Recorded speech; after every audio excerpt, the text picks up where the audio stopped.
আজ 12 জানুয়ারি 2026 যুগপুরুষ স্বামী বিবেকানন্দের 163তম জন্মদিন। সারা বিশ্বে আজ ওনার জন্মদিন পালিত হচ্ছে। এত বড় যুগপুরুষ ভারতে খুবই কম জন্মেছিলেন। দক্ষিণেশ্বরের সাধক রামকৃষ্ণ পরমহংসদেবের উনি প্রধান শিষ্য ছিলেন। জন্মনাম ছিল নরেন্দ্রনাথ দত্ত। জন্ম হয়েছিল 12 জানুয়ারি 1863 সালের মকর সংক্রান্তিতে কলকাতার সিংলা অঞ্চলে 3 নম্বর গৌরমোহন মুখার্জি স্ট্রিটে। বাবা বিশ্বনাথ দত্ত আইনজীবী ও ঔপন্যাসিক ছিলেন। স্বল্প আয়ু, 1835 থেকে 1884 বেঁচেছিলেন। মাতা ভুবনেশ্বরী দেবী 1841 থেকে 1911 পর্যন্ত বেঁচেছিলেন। জন্মসূত্রে ওনার নাম ছিল নরেন্দ্রনাথ দত্ত। নরেনের আরও 2 ভাই মহেন্দ্র ও ভূপেন্দ্র এবং 3 বোন ছিল। ওনাদের পূর্বপুরুষদের আদি বাড়ি ছিল পূর্ব বর্ধমানের কালনার কাছে দত্ত ডেরিয়া টোনা গ্রামে। ছোটবেলা থেকেই নরেনের আধ্যাত্মিকতার প্রতি আকর্ষণ ছিল। কায়স্থ দত্ত পরিবারে জন্ম হয়েছিল। ডাকনাম ছিল বীরেশ্বর বা বিলে। শিক্ষা 1871 সালে ঈশ্বরচন্দ্র বিদ্যাসাগরের মেট্রোপলিটন স্কুলে শুরু। প্রবেশিকা পরীক্ষাতে প্রথম বিভাগে একমাত্র ছাত্র হিসেবে উত্তীর্ণ হন।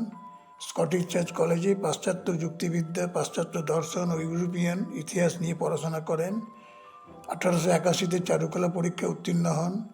1884-তে স্নাতক ডিগ্রি অর্জন করেন। 1880-তে তিনি কেশবচন্দ্র সেনের নববিধান সদস্য হন। 20 বছর বয়সে কেশবচন্দ্র সেন ও দেবেন্দ্রনাথ ঠাকুরের ব্রাহ্ম সমাজের সদস্য হন। ঈশ্বর বিশ্বাসী নরেন্দ্রনাথ অনেকের কাছে জানতে চেয়েছিলেন উনি ভগবানকে দেখেছেন কিনা, কিন্তু কারো উত্তরে সন্তুষ্ট হননি। অবশেষে 1881-তে প্রথম রামকৃষ্ণ পরমহংসদেবের সাক্ষাৎ পান। এই সাক্ষাৎ নরেনের জীবনে প্রকট গুরুত্বপূর্ণ ঘটনা। রামকৃষ্ণ যেমন নরেনকে পরীক্ষা করেছিল, নরেনও রামকৃষ্ণকে পরীক্ষা করেছিল। অবশেষে আকৃষ্ট হয়ে ঘন ঘন দক্ষিণেশ্বরে যাতায়াত শুরু করেন। হঠাৎ 1884-তে নরেনের বাবা মারা যান। তারপর ওনার পরিবারের তীব্র অর্থ সংকটের মধ্যে পড়ে। ঋণদাতারা ঋণ শোধের জন্য তাগাদা যেমন শুরু করে একদিকে, অন্যদিকে আত্মীয় স্বজনরা তাদেরকে পৈতৃক বাসস্থান থেকে চ্যুত করার চেষ্টা করে। পরিবারের ঝুটঝামেলা যেমন একদিকে ছিল, অন্যদিকে চাকরির সন্ধানে ঘুরতে থাকেন। পরিস্থিতি এমন পর্যায়ে দাঁড়ায় যে অনেকদিন মাকে মিথ্যা কথা বলতে হয়েছে একবেলা খাবার বাঁচানোর জন্য। অন্যদিকে ভুবনমোহিনী দেবী শত অর্থস্বভাব, শত অর্থকষ্টে শতচ্ছিন্ন বস্ত্র করে পড়তে বাধ্য হয়েছিলেন। ঠাকুর রামকৃষ্ণ অন্তর্যামী বুঝতে পেরে একটি কাপড় ওনার ভাইপো রামলালকে দিয়ে পাঠিয়েছিলেন।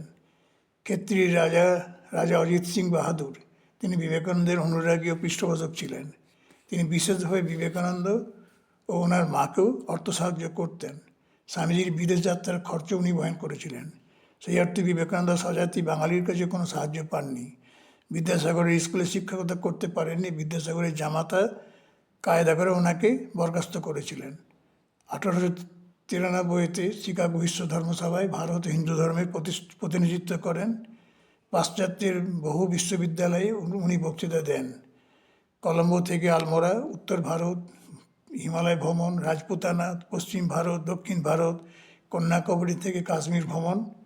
কাশ্মীরে মুসলমান কন্যাকে কুমারী পূজা করে পরে বেলুড় মঠ ও শ্রীমায়ের অনুমতিতে কুমারী পূজা করেন।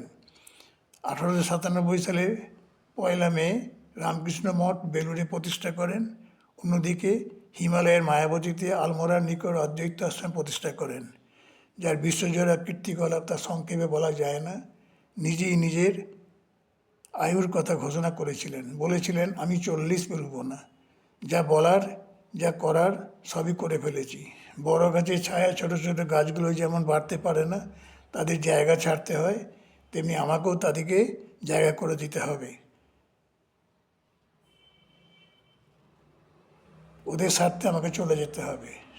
ঠিক সেইভাবেই উনি মাত্র 39 বছর 5 মাস 24 দিনের মাথায় 1902 সালের 4 জুলাই রাত্রি 9টা 10 মিনিটে দেহত্যাগ করেন। বেলুড় মঠে ওনার দাহ হয়। মাতা ভগবতী দেবীর উপস্থিতি, চিৎকার ক্রন্দন আকাশে বাতাসে গুঁজরে উঠেছিল সেদিন।